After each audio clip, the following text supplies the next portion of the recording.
Hi, my name is Mike Dietz. I am one of the co-founders of Pencil Test Studios, the company that's developing this game called Armikrog. Armikrog is a point-and-click adventure game that we're developing entirely using stop-motion animation. So everything that you see here on screen these are all real objects. All the characters are real objects, all the environments are real objects that we animate one frame at a time through the magic of stop-motion animation.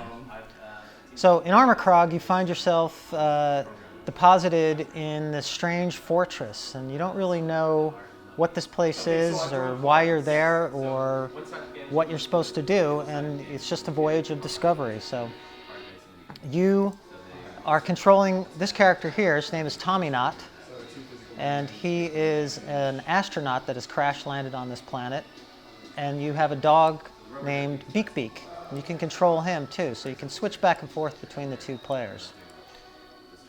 As I said, this is all created in stop-motion animation, so one frame at a time we're animating these puppets, and you've got both real lighting on the characters and then game lighting in Unity to create these effects. So in this room I can see this lever here, I can pick it up. And Tommy's very marsupial-like, and he collects his inventory and keeps it in his chest. The inventory in this game is auto-inventory, so it's not something that you have to manage and keep track of, but if you have an object, when you click on the inventory item's goal, it'll automatically use it. You can also look around in this game. Like if I look outside this window, I can see the world out there and things that are going on. It sort of gives you a sense that this is a bigger world and there's other things going on out there. And it also helps to sort of tell the story of what's happening in the game.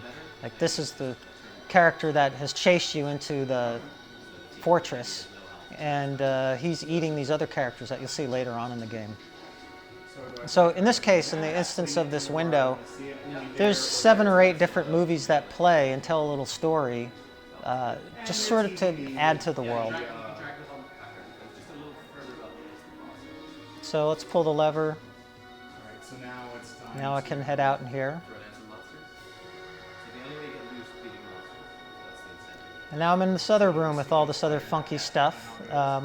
You can see there's hieroglyphs here on the wall. There's actually an Armikrog language that we've written for the game, and there's all sorts of messages and clues that you can decipher once you learn the language. You'll also find these statues throughout the game, and these represent a character called Father, who is actually the creator of this whole fortress. And he's dead now, but his spirit lives within the walls of the fortress, and if you click on these, he'll give you some clues of what you're supposed to be doing within the game. So hopefully we'll see your fire blasts. The rest of your starting. So if you get stuck in the game and you're not sure what to do, Father will help you out. He does sort of give you clues in a riddle-like fashion, almost Yoda-esque in terms of, doesn't tell you exactly what to do, but it helps you to figure things out. So in this case, he's told us that if we want to open one door, we need to block another. So this door is closed, but I also see that there's a door up here. So I'm not quite sure what to do, but see this cool character here. And so in this room, like there's a little button here. I can press the button, and then once the lighting's out, you can see that there's a clue here that I might need to write down and save for later. And then the other thing you can see in this room is that there's a smaller door here that Tommy Knot doesn't fit in, but if I select Beak Beak, he'll go down in there. And then once I'm in here, because Beak Beak's a blind alien dog, he doesn't have eyes, but he can visualize things through extrasensory perception.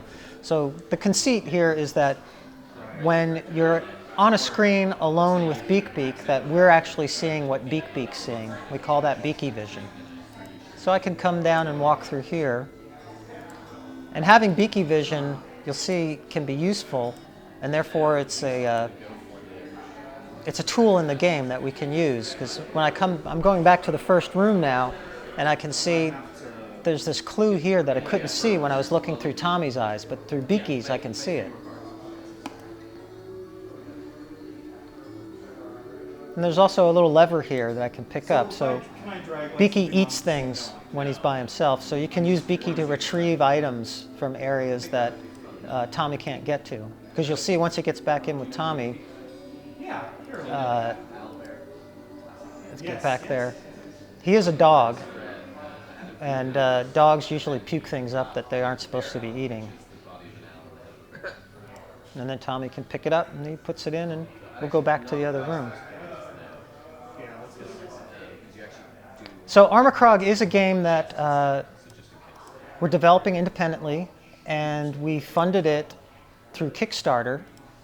We had a goal of $900,000, and our fans, God bless them, helped us raise $975,000, which was enough to get this game done. And we really couldn't have done it without them, so we thank them for that.